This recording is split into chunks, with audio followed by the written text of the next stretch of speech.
Hi everyone, I welcome you all to my YouTube channel. दोस्तों, मेरा नाम अभिषेक है और एक बार फिर लेकर हाजिर हूँ आपके सामने lecture number 3 of the functions. पिछले लेक्चर में हमने ये 7 फंक्शंस के बारे में डिस्कस किया। क्या इनका डोमेन होता है, क्या इनकी रेंज होती है। आप आगे बढ़ते हैं। हमारा जो 8वां फंक्शन है that is modulus, absolute function भी बोलते हैं। मॉड्यूलस फंक्शन इसको हम डिफाइन करते हैं y is equal to f of x mod x. अगर आप एफ ऑफ 3 निकालोगे यानी कि मॉड ऑफ -3 तो वो 3 आएगा। अगर आप एफ ऑफ 4 निकालोगे मॉड ऑफ 4 तो वो 4 आएगा। अगर आप एफ ऑफ -5 निकालोगे मॉड ऑफ -5 तो वो 5 आएगा। तो हम लोग क्या करते हैं, इस तरीके से कैलकुलेट करते हैं। इसको आप ब्रेक भी कर सकते हैं इस फंक्शन को। y is equal to f x is equal to -x when x is less than 0 plus x when x is greater than 0। अगर आप यहां से f of -3 निकालते हो तो वो आ जाएगा माइनस ऑफ -3 और 3 when x is less than 0 x is greater than 0। तो मॉड्यूलस आपको नेगेटिव वैल्यू, नेगेटिव फंक्शन की पॉजिटिव वैल्यू देता है। दोबारा से एक बार फिर से समझ लो। अगर मुझे f ऑफ -3 निकालना है, -3 अब -3 तो लेस देन एक को है तो ये आ जाएगा तुम्हारे पास माइनस ऑफ -3 यानी कि +3। इस तरीके से चलिए जी। तो अब अगर मैं इसके डोमेन की बात करूं, तो डोमेन तो इसका आएगा सेट ऑफ रियल नंबर्स। कोई भी वैल्यू रख लीजिए -∞ से लेके +∞, नॉट क्रिएट एनी डिफरेंस। लेकिन जब आप इसके रेंज की बात करेंगे, तो रेंज आपके पास क्या आ जाएगी? रेंज आपके पास आ जाएगी R पॉजिटिव। डोमेन आप कुछ भी लिख सकते हैं, रेंज आपके पास R पॉजिटिव आ जाएगी। ठीक है जी। अगर आप इसका ग्राफ बनाने की कोशिश करेंगे, कोशिश क्यों करनी है, बना ही लेते हैं। अगर आप इसका ग्राफ बनाने की कोशिश करेंगे तो ये आ गया -1 -2 1 और 2। तो ग्राफ जाएगा कुछ ऐसे वी शेप। ग्राफ जाएगा वी शेप। ग्राफ जो है नेगेटिव में नहीं जा रहा है, नेगेटिव y में नहीं जा रहा है। तो इस वजह से जो रेंज है वो R पॉजिटिव है। इस वजह से जो रेंज है वो क्या है? R पॉजिटिव है। तो चलो जी, हमारी लिस्ट में एक और फंक्शन ऐड हो गया है मॉड्यूलस। हमेशा पॉजिटिव रहने वाला फंक्शन, कोई फर्क नहीं पड़ता आप इसे कैसी भी वैल्यू दें, इसमें पॉजिटिविटी ढूंढ ही लेनी है। R positive 0 infinity 9 signum function. भाई ये फंक्शन बहुत अड़ियल है। इसने 3 वैल्यू फिक्स कर लिया तो इससे आगे नहीं बढ़ता है। इसने कहा कि आप मुझे कोई भी नंबर दो, मैं 3 वैल्यू में से ही आपको उठा करके वैल्यू दूंगा।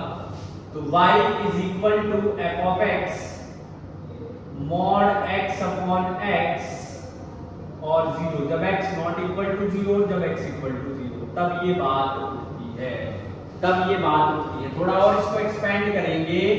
y is equal to f x minus x upon x x less than 0 x equal to 0 x upon x x greater than 0। ये बढ़ेगी बात, ये आपके पास बात बन जाएगी इस तरीके से। थोड़ा और इसको अगर मैं इंप्रूव करने की कोशिश करता हूं तो मेरे पास सिर्फ और सिर्फ -1 0 + 1 x लेस देन 0 है, x इक्वल टू 0 है, x ग्रेटर देन 0। तो यहां पर जब आप डोमेन की बात करेंगे तो डोमेन आपके पास आएगा सेट ऑफ रियल नंबर। जब आप रेंज की बात करेंगे तो रेंज आपके पास क्या आ जाएगी? -1 0 1। अरे भाई, अगर तुम सिग्नम फंक्शन निकाल रहे हो f ऑफ -3 का, -3 लेस देन 0 है -1, f ऑफ 3 की वैल्यू निकाल रहे हो ग्रेटर देन 0 है 1, f ऑफ 0 निकाल रहे हो 0, f ऑफ 9.4 निकाल रहे हो ग्रेटर देन 1 है 1, सॉरी ग्रेटर देन 0 है 1। सिग्नम फंक्शन आपको बहुत ही स्पेसिफिक वैल्यूज देता है, वो आपको बहुत ही ज्यादा स्पेसिफिक वैल्यूज देगा। डोमेन भी फिक्स है, रेंज भी फिक्स है। डोमेन भी फिक्स है, रेंज भी फिक्स है, इससे बाहर बात नहीं जाएगी। चलिए जी अब थोड़ा और आगे बढ़ते हैं, थोड़ा और अंडरस्टैंडिंग बेसिस पे और थोड़ा डेप्थ में करते हैं। सिग्नम फंक्शन के बाद एक और फंक्शन आता है, चलो पहले इसको तो यहाँ पे नोट डाउन कर ले। सिग्नम फंक्शन, सिग्नम फंक्शन आपके पास रेंज क्या आएगी, आर, कुछ भी वैल्यू आप रख सकते हैं, आई एम सॉरी, डोमेन आएगा आर, रेंज क्या आएगी -1 0 और 1, -1 0 और 1। नेक्स्ट फंक्शन हमारे पास है fractional part function. Next function हमारे पास क्या है, फ्रैक्शनल पार्ट फंक्शन। इसका आप ग्राफ बना सकते हैं। ग्राफ कैसा बनेगा इसका, लेस देन 0 वैल्यू है -1, लेस देन 0 वैल्यू है -1, फिर है 0, फिर है +1, ऐसा ग्राफ बनेगा इसका सिग्नम फंक्शन का। नेक्स्ट है हमारे पास फ्रैक्शनल पार्ट फंक्शन। नेक्स्ट हमारे पास है फ्रैक्शनल पार्ट फंक्शन। देखिए कोशिश मेरी यही रहती है कि आपको सिंप्लीफाई करके कम से कम टाइम में ज्यादा से ज्यादा अच्छे से अच्छा आपको सिखाया जा सके। ठीक है, आप चाहे किसी भी एग्जाम की प्रिपरेशन कर रहे हो, बेसिक्स आपके फंडामेंटल्स आपके स्ट्रांग होने चाहिए, चाहे बात एग्जाम की चाहे लाइफ की हो। If you want to be in the upper craft, अगर आपको ऊपर रहना है, fundamental should be very very very strong, और वो आपको खुद से करने होंगे by investing your energy, your time, your money, everything, तब जाकर के आप कई फंडामेंटल समझ पाएंगे। ठीक है, चलिए फ्रैक्शनल पार्ट फंक्शन। और एक और बात, इट्स नॉट नेसेसरी कि आपको फर्स्ट अटेम्प्ट में हो जाए। कोई भी एग्जाम की प्रिपरेशन कर रहे हैं तो कभी भी ना छोड़ते नहीं है चीजों को। पहले बार तैयारी करने के साथ आप थोड़े बेहतर होते हैं, आप गलतियां देखते हैं, आपने क्या क्या गलतियां की उससे सीखते हैं, अगली बार आप और बेहतर सीखते हैं। लाइफ में रिस्क लेना सीखिए। If you want something hard, you have to do that much amount of hard work which will justice with that specific thing। आपको कोई भी चीज तब नहीं मिलती जब आप उसे चाहते हैं, आपको कोई भी चीज तब मिलती है जब आप खुद पे मेहनत करके आप खुद को डिजर्विंग बनाते हैं उस चीज की। ठीक है जी, तो चलिए अगले फंक्शन की बात करते हैं, ज्यादा ज्ञान नहीं बेचते हैं। fx इज इक्वल्स टू, इसको हम ऐसे डिनोट करते हैं, mod x, GIF minus x, ये होता है इसका मतलब। अब यहाँ पे डोमेन से तो देखो जी कोई प्रॉब्लम नहीं है, मैं एकदम लिख देता हूँ। डोमेन आएगा हमारे पास r, रेंज क्या आएगी, रेंज के लिए मैं अगर f of 3.4 निकालता हूँ तो मेरे पास क्या आ जाएगा 3.4 माइनस 3.4, 3.4 का जिफ क्या आएगा 3 माइनस 3.4 माइनस 0.4। एक और ले देते हैं 1.6, कितना 1.6 माइनस 1.6 कितना आ जाएगा -0.6, 1 माइनस 1.6 कितना -0.6। जब जब 1 से ज्यादा वैल्यू रखी आंसर नेगेटिव आया। अगर मैं f of 2 रखता हूं as it is, f of 2 रखता हूं mod 2 minus 2 0, f of -3 रखता हूं -3 0, f of 9.6 रखता हूं -9.6 -9.6 कितना आ जाएगा -0.4, -9.6 का 6 का जिफ -10 प्लस 9.4 9.6 0.4। ठीक है, तो रेंज जो है वो आपके पास कहां से कहां तक जा रही है, फ्रैक्शनल पार्ट फंक्शन के लिए मुझे उसकी बात करनी है। तो उसके लिए जो आपके पास रेंज आएगी that comes out to be -1 0, इससे आगे -1 और 0। अगर आप -9.6 आपने रखा है तो यहां से आपके पास रेंज आ जाएगी -1 से लेकर के 0 तक। एक इस पे क्वेश्चन देख लेते हैं। लेट से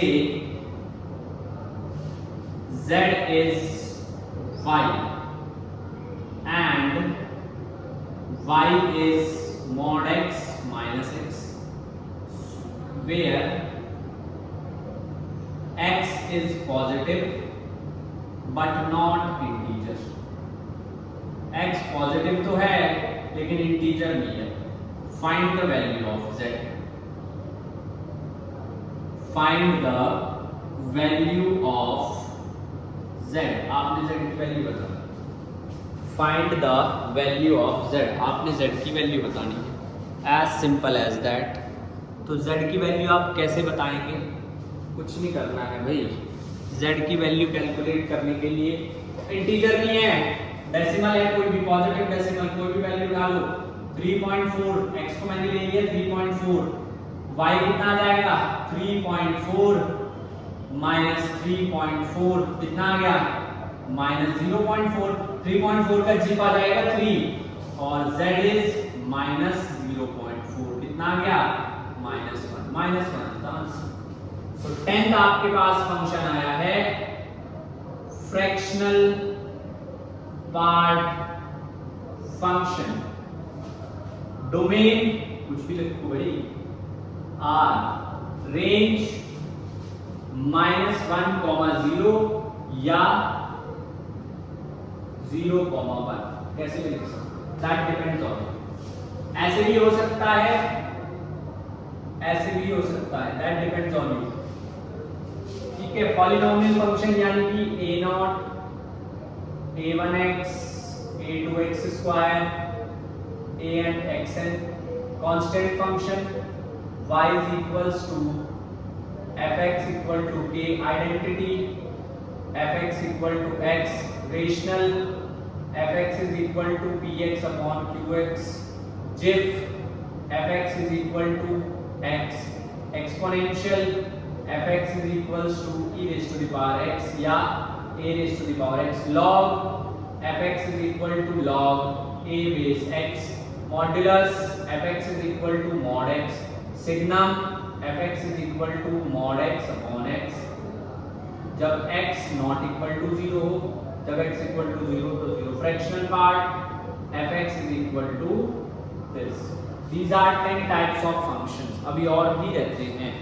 If I talk about the trigonometry, उसके भी functions रहते हैं. ठीक है जी. चलिए नेक्स्ट. चलो. Now we are going to discuss the trigonometric function. अब हम बात करेंगे trigonometric functions. अब हम बात करेंगे trigonometric functions की. क्या होते हैं trigonometric functions? चलिए trigonometric functions के बारे में बात करते हैं. And we are going to start with the basic one, that is sin, cos, tan, cot. sin, cos वालों से हम लोग स्टार्ट करेंगे. ठीक है. चलिए इसको आप नोट कीजिए, फिर मैं इसको रब करता हूँ. नोट करने में कंफ्यूजन नहीं दिखानी है, नहीं तो फ्यूचर में नोट नहीं मिलेंगे इतने. पहले बता रहा हूँ. If you want to have good notes in the future, you have to make your own notes today. आपको कुछ बातों का ध्यान रखना होगा. क्या है कुछ बातें? आपका थोड़ा काम आसान कर दिया जाएगा. ये भी अब मुझे रब करना पड़ेगा. ये भी थोड़ा रब करना पड़ेगा. अब साइन कॉस की बात है.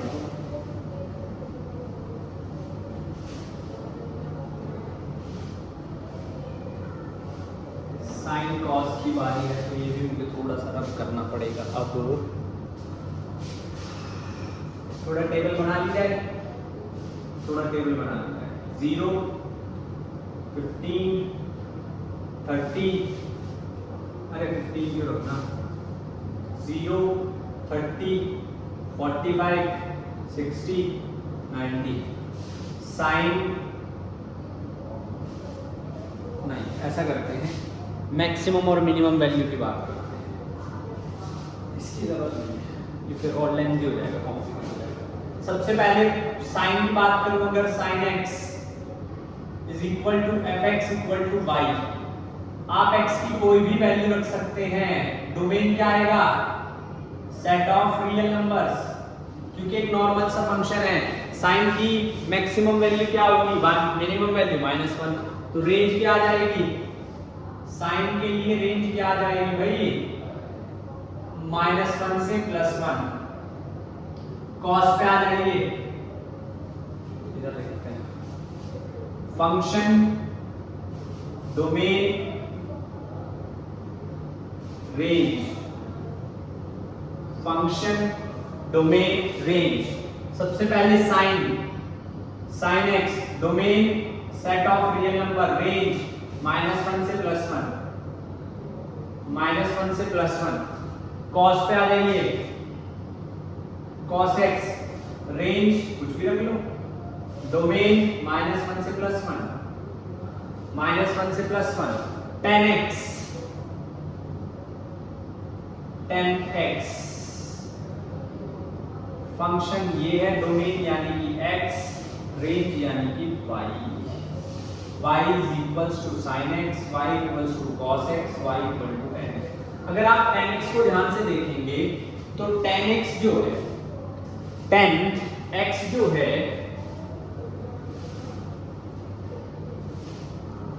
tan x आपके पास होता है sin x upon cos x। ये कैसा फंक्शन है, रेशनल फंक्शन है, न्यूमरेटर अपॉन डिनोमिनेटर, डिनोमिनेटर 0 नहीं होना चाहिए। cos 0 कब होता है, if cos x is equal to 0, x is π/2। π/2 का मतलब एक वैल्यू पे थोड़ी होगा, सिर्फ 90 पे थोड़ी होगा, 270 पे भी तो होगा। in a complete rotation of 360 cos becomes 0 2 times, one is at π/2, second is 3 π/2। जब जब ऑड इंटीग्रल मल्टीपल आएगा क्या, 2n + 1 π/2, whenever there is an odd integral multiple cos becomes 0। तो tan x का जो डोमेन है वो क्या आ जाएगा, r - 2n + 1 π/2। रेंज क्या होगी, cos कभी 0 तो cos कभी इंफिनिटी थोड़ी जाता है, cos सॉरी तो tan की बात कर रहे हैं ना, tan नॉट cos, tan। तो tan की रेंज आता है, tan 90 क्या होता है, इंफिनिटी। ऐसे लिख दो, -∞ to +∞, 270 पे प्लस, -∞ 90 पे प्लस। नेक्स्ट यहीं पे tan के साथ साथ में बात करूंगा cot x की। cot x को भी समझो, cot x क्या है, cos x upon sin x, cot x is cos x upon sin x। sin x तुम्हारे पास 0 नहीं होना चाहिए, sin x अगर 0 तो x 0 पे होगा और 180 पाई पे होगा और 360 पे नहीं होगा। नेक्स्ट करो, 180 पे होगा, 360 पे होगा और दिस 540 पे होगा, 3 पाई। तो यानी कि x 0 कब होगा, n पाई पर। n पाई का मतलब है r minus n pi. Range r complete, range r complete. Secant पे आ जाइए, y is equal to secant x। Secant x reciprocal होता है, सीकेंट x जो है वो रेसिप्रोकल होता है इसका, cos का। Secant x is 1 upon cos x। cos x 0 नहीं होना चाहिए, तो डोमेन इसका भी क्या होगा, r सारे रियल नंबर लेंगे लेकिन उन नंबर को हटाना पड़ेगा जिन पे cos 0 हो रहा है। रेंज क्या होगी, रेंज समझो इसकी थोड़ा सा, cos 0 1, cos 30 √3/2, cos 45 1/√2, cos 60 1/2, cos 90 0। Second इसका उल्टा, 1 2/√3 √2 2 इंफिनिटी। 1 से कम कभी भी नहीं वैल्यू जाएगी सीकेंट की, -1 से कम कभी वैल्यू नहीं जाएगी। सीकेंट की रेंज क्या होगी, -∞ से -1 यूनियन 1 से लेके इंफिनिटी। ठीक है, सीकेंट की वैल्यू 1 से -1 और 1 के बीच में कभी भी नहीं जाएगी, या तो -1 से कम होगी या तो +1 से ज्यादा होगी, या तो -1 से कम होगी या तो +1 से ज्यादा होगी। कोसिकेंट x में साइन का इनवर्स होता है r - n पाई। सेम फंडा यहां पे चलेगा, -∞ से -1 यूनियन 1 से इंफिनिटी, 1 से इंफिनिटी। तो these are the domain and range of these trigonometric functions. अब नेक्स्ट बात करेंगे इनवर्स ट्रिग्नोमेट्री की, इसको नोट कीजिए जल्दी से।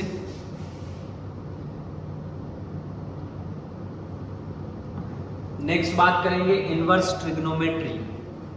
करें शुरू? चलो इनवर्स ट्रिग्नोमेट्री पे आ जाइए। इनवर्स ट्रिग्नोमेट्री पे आ जाइए।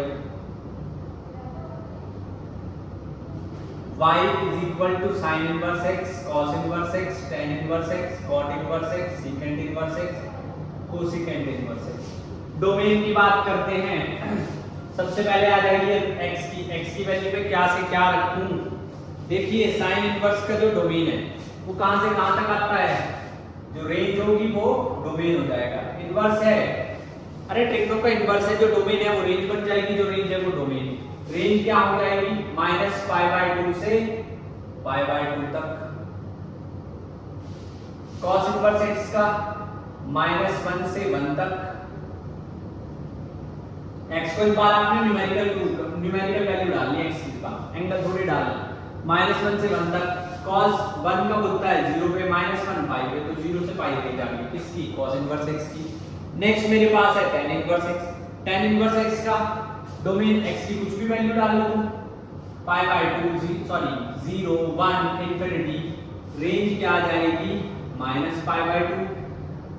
π/2 -π/2 cot इनवर्स x, cot का भी ऐसे यहां पे क्लोज फंक्शन नहीं आएगा, ओपन आएगा। ये थोड़ी आप ठीक कर लीजिए।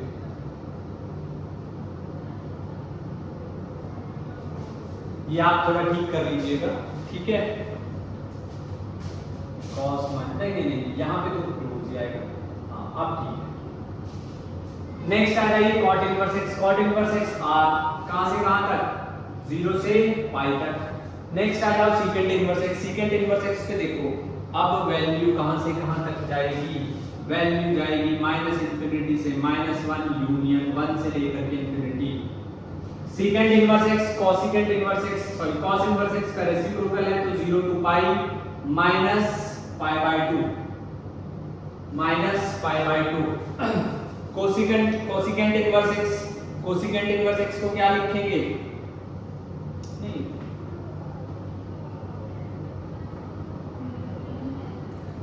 सेकेंड इनवर्स x ना, कोसिकेंट का होगा ना, हाँ ठीक है। और कोसिकेंट आ जाएगा, ठीक है। कोसिकेंट भी यही आएगा, डोमेन, ठीक है। और रेंज क्या आ जाएगी, -π/2 से लेके π/2 तक। सब्ट्रैक्ट तुम्हें करना पड़ेगा 0, क्योंकि sin 0 0 होता है, कोसिकेंट वाला कौन सा है। ये थ्योरेटिकल पार्ट था फंक्शंस का। इस तरीके से आप फंक्शन की डोमेन और रेंज को समझ सकते हैं। इन 3 वीडियोस को बहुत अच्छे से देखना। नेक्स्ट वीडियो से हम क्वेश्चन करेंगे like how to find out domain and range. Next जो वीडियो होगी उसमें आई कम विद सम क्वेश्चन। और तब तक के लिए इनको बहुत अच्छे से समझिए, थोड़ा वक्त दीजिए खुद के डेवलपमेंट के लिए। कोई शॉर्टकट नहीं है, कोई मोटिवेशन नहीं है, कि नेसेसरी थिंग है। If you want to enjoy your life, make sure you should be indulged in your self development, and education is one of the best way to develop yourself. And if you are in the process of developing yourself, believe me, tomorrow will be very beautiful. So with that hope, this is Abhishek signing off. See you in the next video. तब तक आप पढ़ाई करते रहिए, ठीक है जी, मुस्कुराते रहिए। Thank you so much. जय हिंद।